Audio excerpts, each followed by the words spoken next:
إن الحمد لله نحمده ونستعينه ونستغفره ونستهديه ونعوذ بالله من شرور أنفسنا ومن سيئات أعمالنا من يهده الله فلا مضل له ومن يضلل فلا مرشد له وأشهد أن لا إله إلا الله وحده لا شريك له وأشهد أن محمدا عبده ورسوله اللهم أصلي وأسلم على أشرف الأنبياء والمرسلين نبينا محمد وعلى آله وأصحابه ومن تبعهم بإحسان إلى يوم الدين وبعد. Allahu në falënderoj për ti falë dhe ndihmë kërkoj, dëshmoj se nuk I takon askujt me drejt adhurimi përveç se Allahut, dhe se Muhamedi është rob dhe I dërguar I tij, paqja dhe mëshira e Allahut qofshin mbi të, mbi familjen e tij, mbi shokët e tij dhe mbi të gjithë ata që I përcjellin me të mira deri ditën e Kiametit. Muslimani në mesin e njerëzve është më I kujdesshëm që të arrijë deri te shpërblimi. Muslimani është më tepër që punon në mesin e njerëzve për të arritur deri te vepra e mirë. Ai këtë llogarit tregti e dobishme për te, për dunjën dhe për ahiretin e tij. Tregti për me arrit deri te kënaqësia e Allahut dhe deri te dashuria e Allahut azza wa jall. Xheneti I Allahut nuk është I njëjtë, ka disa xhenete. Dhe ka në xhenete grada dhe shkalla, të cilat dallojnë. E besimtari e di këtë gjë. Andaj mundohet me gjitha mundësitë e tij që sa më lart të arrijë në xhenetet e Allahut azza wa jall. Aq sa punon dhe aq sa vepron, aq do të marrë edhe prej gradave dhe shkallëve xhenetit të Allahut azza wa jall. Allahu thot: "Fa amma man thaqulat mawazinu fa huwa fi 'ishatin radiyah." Ata që ditën e Kiametit peshorët e tyre do të rëndojnë me vepra të mira, pikrisht ata janë në një jetë të këndshme. Po është Allahu thot: "Fa amma man kana yarju liqa'a rabbih falyamal 'amalan salihan wala yushrik bi ibadati rabbih ahada." Ai I cili e synon kënaqësinë e Allahut dhe fytyrën e Allahut, le të punoj vepra të mira dhe le shpresoj tek Allahu për të shpërblim dhe mos I përshkruaje Allahut në asnjë lloj forme, në asnjë lloj mënyre ortak në adhurim. Një ortak I kohëve të hershme na e porositi një porosi që për neve shumë e vlefshme që ndrohet bot kuptimi rreth musibetit, rreth fatkeqësisë.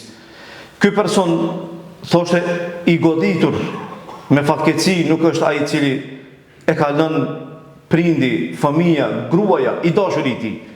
Po I goditur me fatkeqësi është ai I cili është privuar prej shpërblimeve.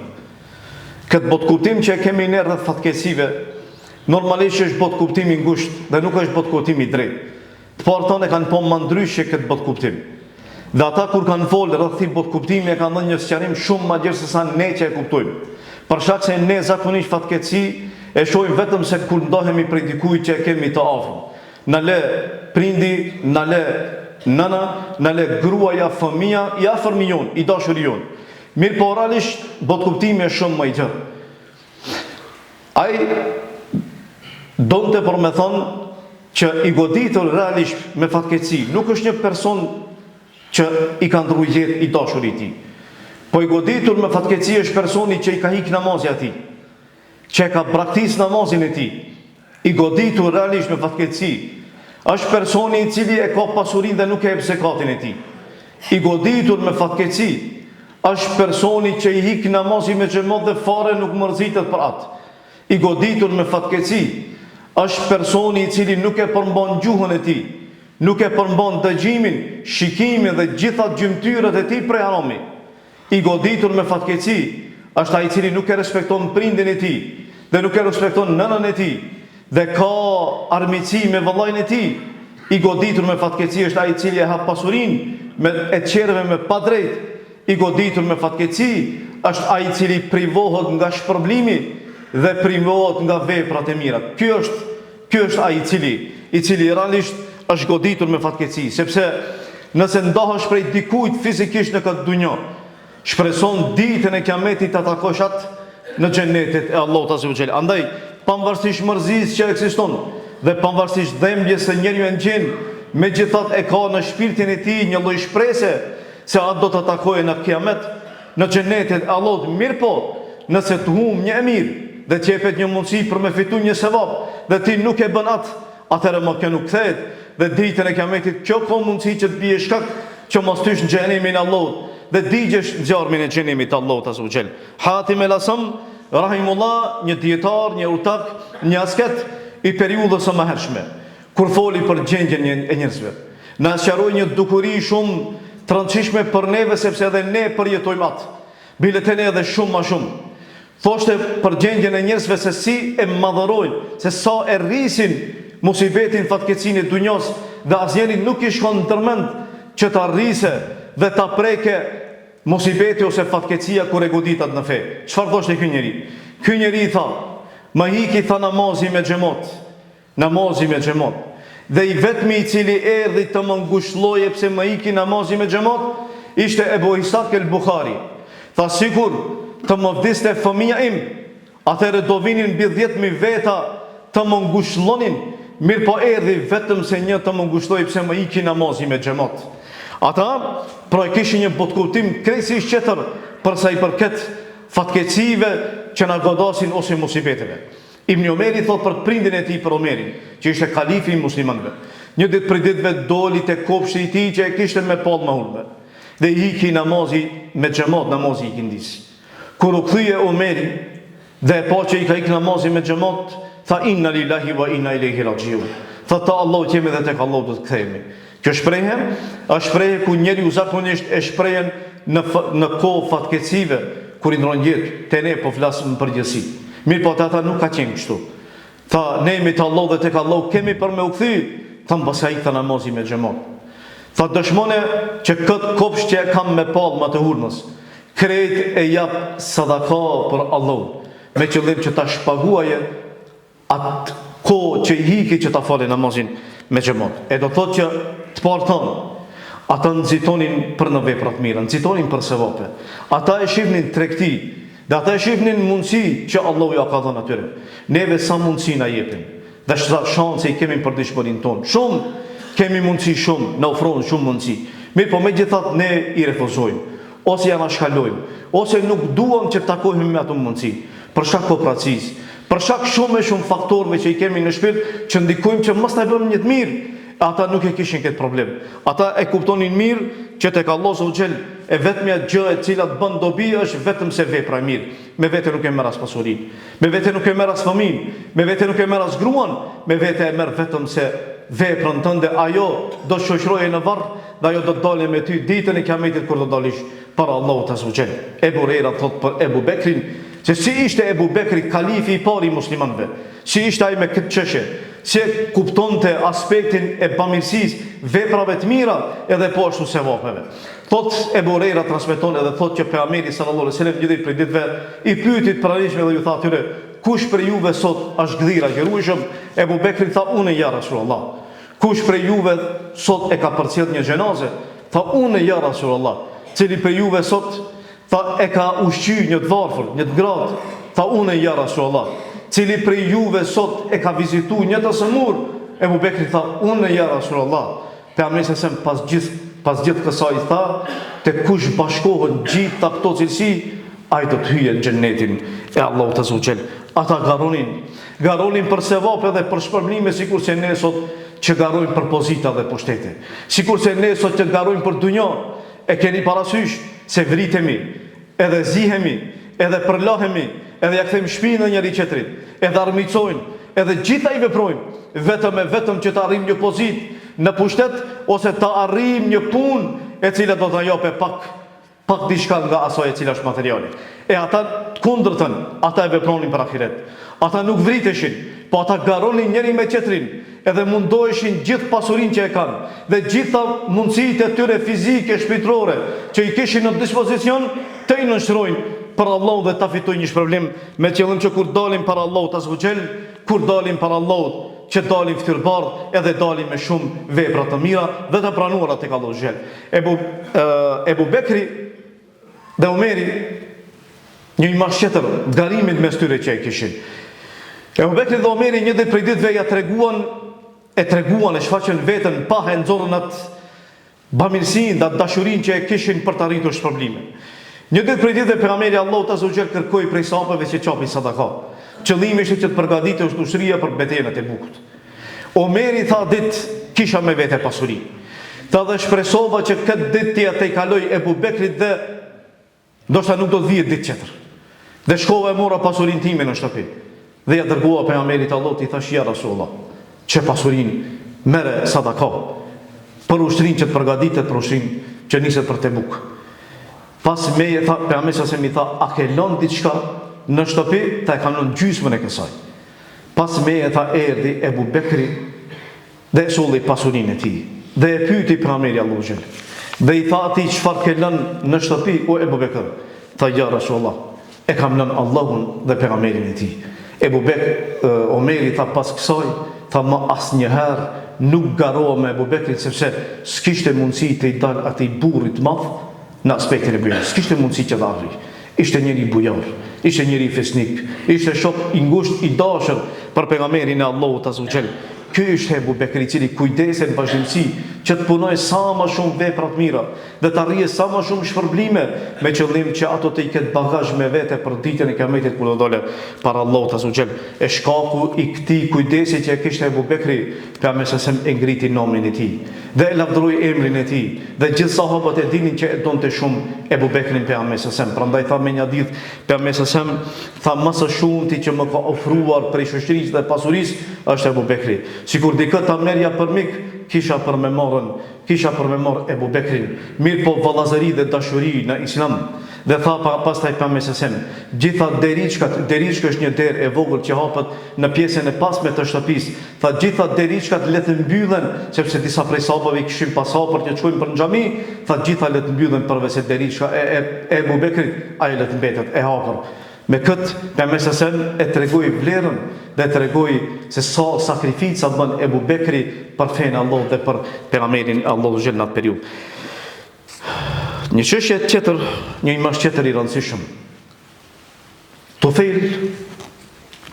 Tufail ibn Ubay ibn Ka'b, djali i Ubay ibn Ka'bit. E kishte dost të vllajin e Omerit. Vllai i Omerit ishte djali i Omerit radhiyallahu anhu. Ishin dostlar. Ky tregon një rast shumë interesant, shumë çuditshëm, që neve shpesh na ik, po edhe ndoshta na duket e çuditshme, mos thonë e jashtëzakonshme. Thot që vllai i Omerit shkonte në treg. Dhe hynte në treg, por nuk blinte asgjë, as nuk shiste asgjë, as nuk qëndronte në treg. Çfarë bënte ky njeri?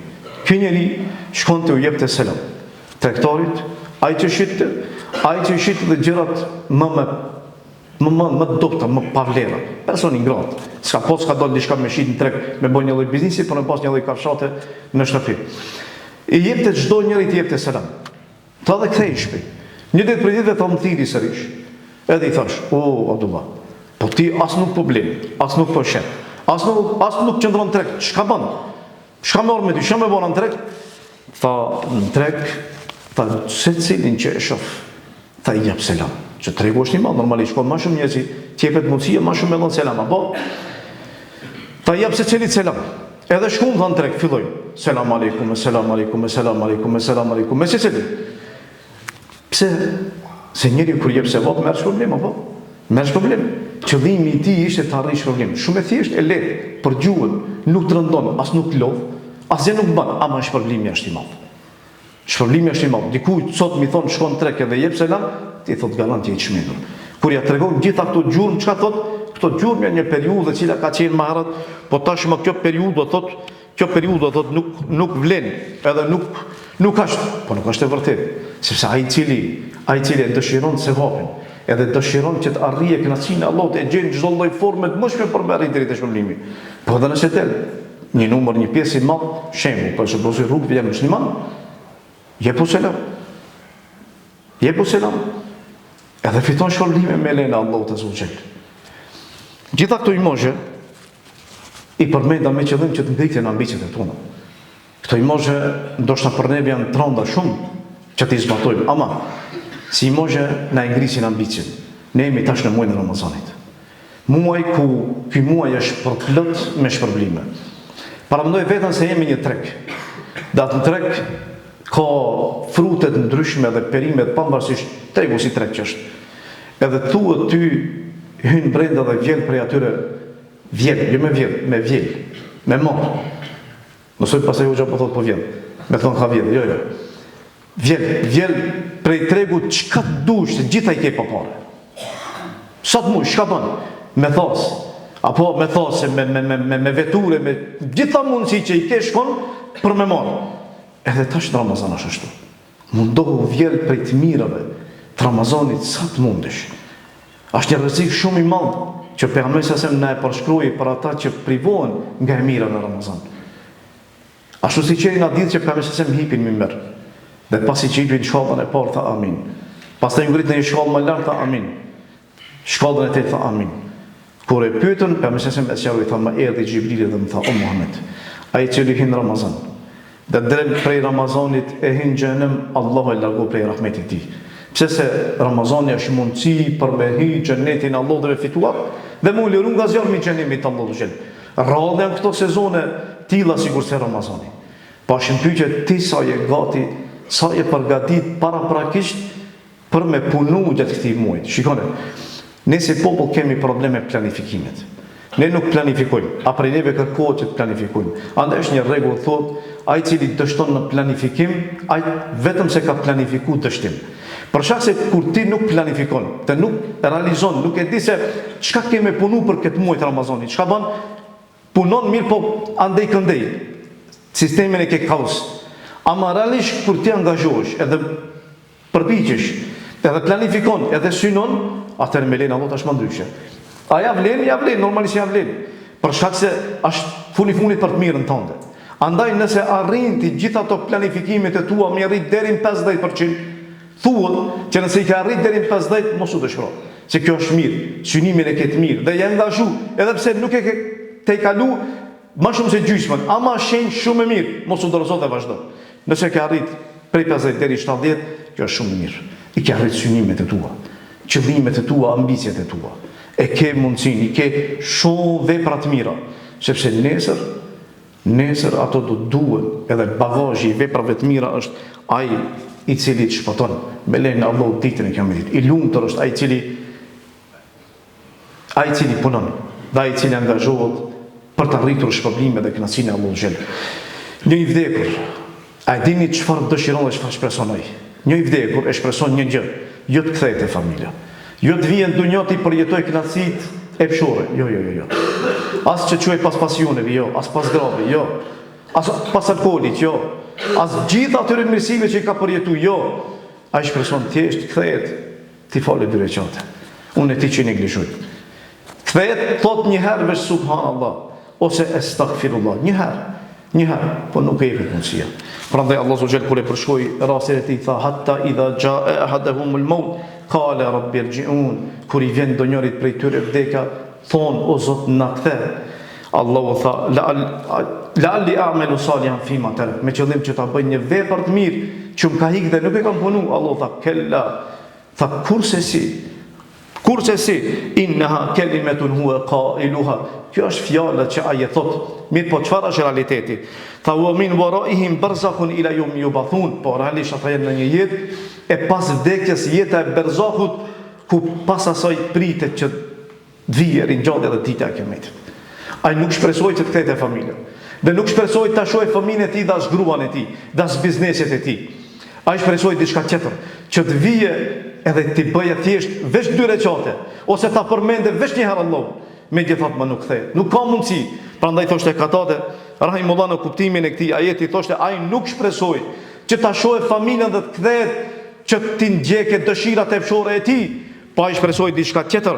Ai shpresoi thjesht veç ti nënshtrohet Allahut, kaq, tha Allahu e mëshiroft.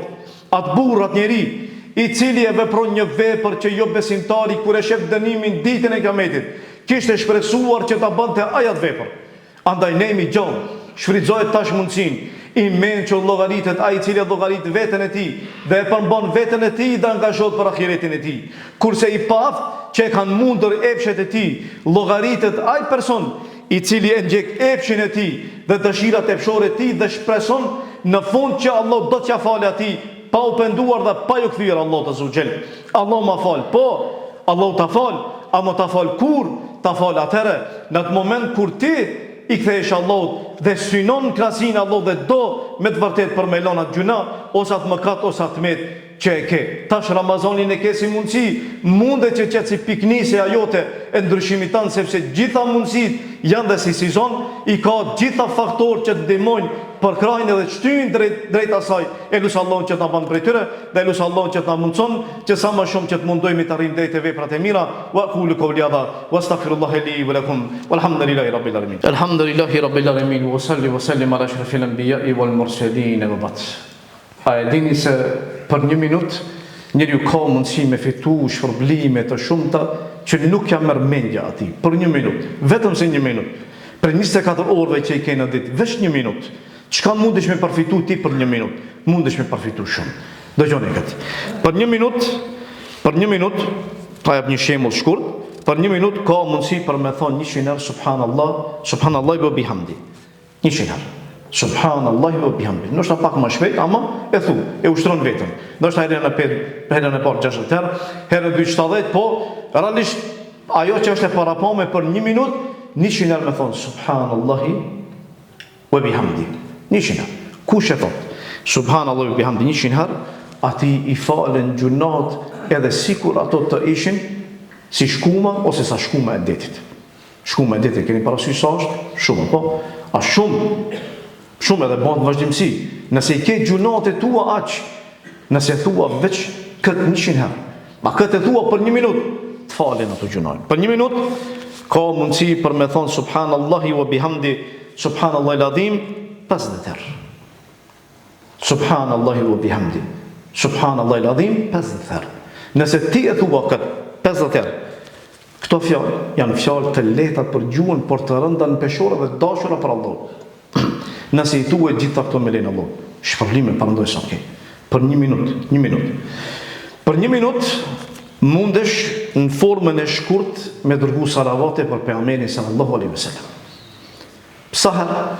Për 1 minutë 50 herë. Sallallahu alaihi wasallam. Sallallahu alaihi wasallam. Sallallahu alaihi wasallam. Nëse ti e çon një salavat, Allah ta kthen me 10. Nëse ti çon 50, Allah ta kthen me 500. Shpërblimi i madh apo 1 minutë. Unë nuk po flas më shumë, 1 minutë.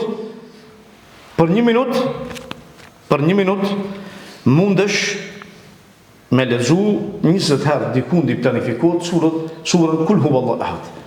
Pa e po supozojmë që ti po lexon më pak për shkak se nuk e mësu shpesh, edhe shpejt me lexu. Po diku e mëson, ama diku planifikohet për 1 minutë, pak më shpejt me lexuën, për 1 minutë 20 herë me lexu Kul huwallahu ahad. Kul huwallahu ahad, kush e lexon, e ka vlerën sa 1/3 e Kur'anit. 1/3 e Kur'anit. Nëse ti e thu 20 herë, atëra i bje barabart sikur se me pas lexu 7 herë Kur'anin komplet. Për 1 minutë. Nëse ti për çdo ditë ka 1 minutë, e lexon pa 20 herë, i vjen muaj 600 herë. Për një vit 7200 herë.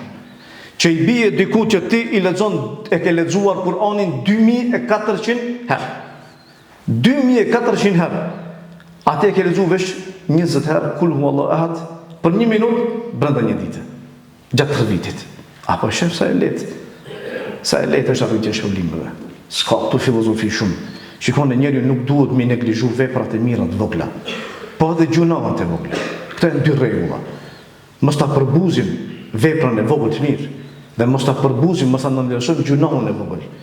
Sepse këto 2 janë faktorë të rëndësishëm për me rrit të më madje, qoftë në aspektin e veprave të mira apo në aspektin e gjunaheve. E nëse e ke këtë mundësi, veproje. Nuk pritet prej teje diçka me bosh shumë të madhe nëse nuk e ke mundësinë. Aq sa ke mundësi, ama ban dikër gjua jote le ta përmendë Allahun. Nuk di me lexu Kur'an. Po e di surën Kul huwallahu ahad e di. A di me bëu dhikr me thon subhanallahu wa bihamdi? Po. A di me thon subhanallahu wa bihamdi subhanallahu al-azim? Po. A di me thon astaghfirullah wa atubu ilayh? Po. A di me shu salavat sallallahu alaihi wasallam? Po. Këto di, edhe di edhe shumë gjëra. Thuaj, punon, angazhohet, vepro, Ramazan, shtohen të mirat. Shumë fishohen ato shpërblime me lenin Allah. Ana kemi gjithë nevojë për to. Andaj lut Allahun që Allah na mundsoj që sa më shumë të punojmë për Allahun azza wa jall. Dhe lutem Allahun që na mundsoj sa më tepër që të shkojmë pas veprave të mira. E lutem Allahun që veprat e mira të jenë shkak për hyrjen tonë në xhenet. Dhe lutem Allahun që Allahu me mëshirën e tij na futet në xhenetin e Allahut dhe të na falë gjunat që i veprojmë dhe i punojmë. Lutem Allahun që të metat e tona të na përmirëson. Dhe lutem Allahun që këtë Ramazan ta bëj Ramazan të bereqetshëm për neve në aspektin e veprave të mira, për familjarët e tonë, për fëmijët e tonë. Dhe lutem Allahun çdo musliman dhe muslimane të gjatë dhe të mëshiron. Wa qulu qawli hadha astaghfirullah li wa lakum walhamdulillahi rabbil alamin wa aqimus salat.